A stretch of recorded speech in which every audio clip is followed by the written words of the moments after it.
ओशो, जिन्हें मूल रूप से रजनीश चंद्र मोहन जैन के रूप में जाना जाता था, एक आध्यात्मिक गुरु, दार्शनिक और रहस्यवादी थे जिन्होंने चेतना, ध्यान और आत्मन्वेषण पर अपने क्रांतिकारी विचारों के साथ आधुनिक आध्यात्मिकता में क्रांति ला दी।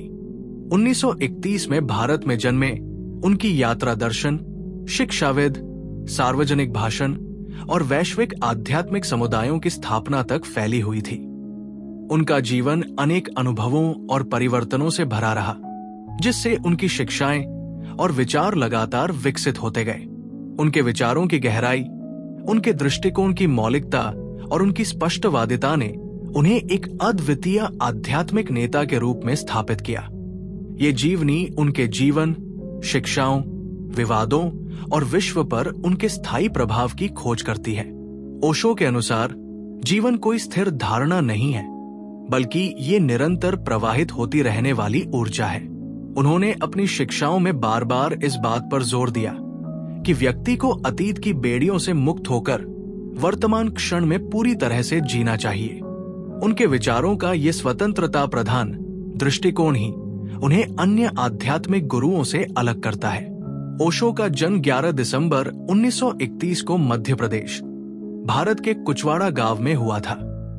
वो अपने परिवार में 11 बच्चों में सबसे बड़े थे। उनके बचपन से ही स्वतंत्रता और जिज्ञासा की भावना प्रबल थी। वे लगातार धार्मिक और सामाजिक मान्यताओं को प्रश्नों के घेरे में रखते थे। वे बचपन में ही अपने परिवार और समाज की रूढ़ियों को चुनौती देने लगे थे।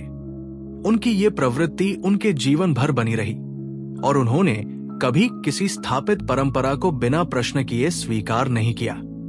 उनके दादा दादी ने उनके दृष्टिकोण को आकार देने में महत्वपूर्ण भूमिका निभाई।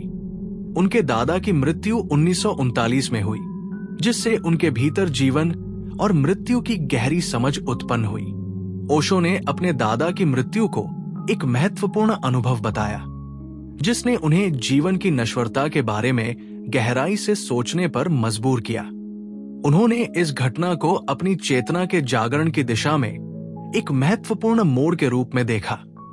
1947 में उन्होंने महात्मा गांधी की हत्या और भारतीय स्वतंत्रता संग्राम को देखा।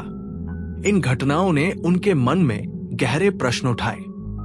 वे हमेशा सत्य की खोज में लगे रहे और किसी भी स्थापित परंपरा को तब तक स्वीकार नहीं किया जब तक कि वे उसे अपनी बुद्धि और अनुभव के माध्यम से सही नहीं मान लेते।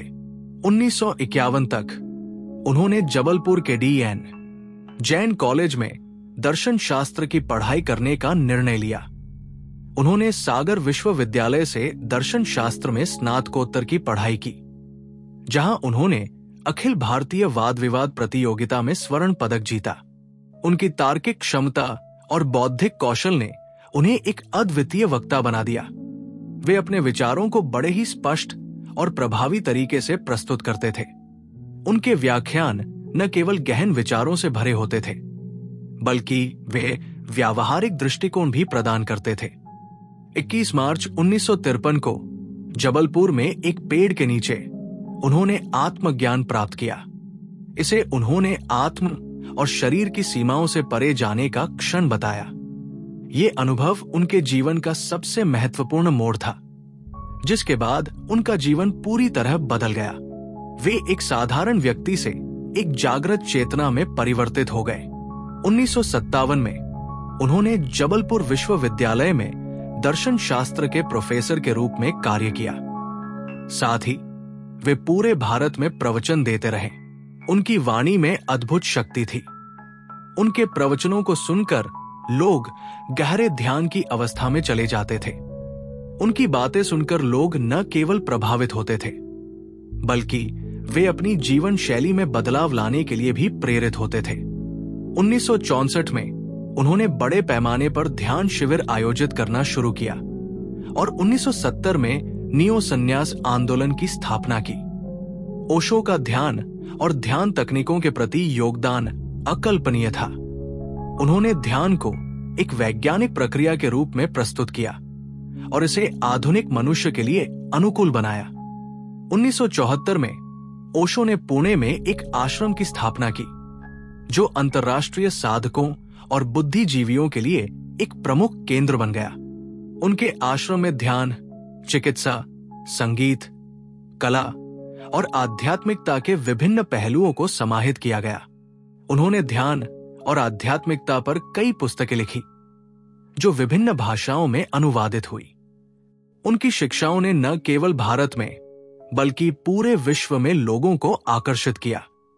उनके विचारों के कारण वे धार्मिक समूहों और भारतीय सरकार के विरोध का सामना करने लगे, लेकिन उन्होंने कभी अपने विचारों से समझौता नहीं किया। वे अपने सत्य को कहने से कभी पीछे नहीं हटे।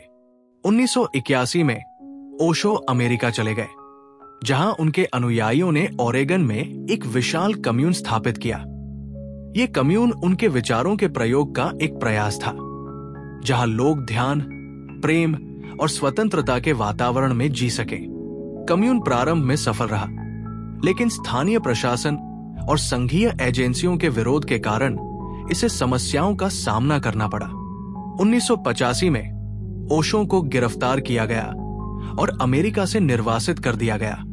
ये एक बहुत बड़ी साजिश थी, जिसका उद्देश्य ओशो की लोकप्रियता को रोकना था। अमेरिका छोड़ने के बाद उन्होंने कई देशों में शरण लेने की कोशिश की, लेकिन अधिकांश देशों ने उन्हें प्रवेश नहीं दिया। ये इस बात का प्रमाण था कि ओशो की विचारधारा से पारंपरिक, धार्मिक और राजनीतिक संस्थाएं भयभीत थी। 1987 में वे भारत लौटे और पुणे में अपना आश्रम पुनः स्थापित किया। ओशो ने अपने अंतिम वर्षों में ज़ेन और ध्यान पर अधिक ध्यान केंद्रित किया। उनकी तबीयत बिगड़ती गई, जिसका कारण अमेरिका में उनके कारावास के दौरान विषाक्तता बताई गई। उन्होंने इस संसार को 19 जनवरी 1990 को अलविदा कह दिया। उनका समाधि स्थल पुणे में स्थित है, जहां लिखा है, न कभी जन्मा न कभी मरा, केवल इस पृथ्वी पर एक यात्रा की। ओशो की शिक्षाएं आज भी लाखों लोगों को प्रेरित करती है। ध्यान, चेतना और सामाजिक मान्यताओं से मुक्ति पर उनका जोर उन्हें आज भी प्रासंगिक बनाता है। उनके आश्रम, ध्यान केंद्र और पुस्तकें उनके विचारों को जीवंत बनाए हुए हैं। ये जीवनी ओशो की गहरी आध्यात्मिक यात्रा को विस्तृत रूप में प्रस्तुत करती है, जिन्होंने चेतना और आत्मान्वेषण के क्षेत्र में एक नया अध्याय लिखा।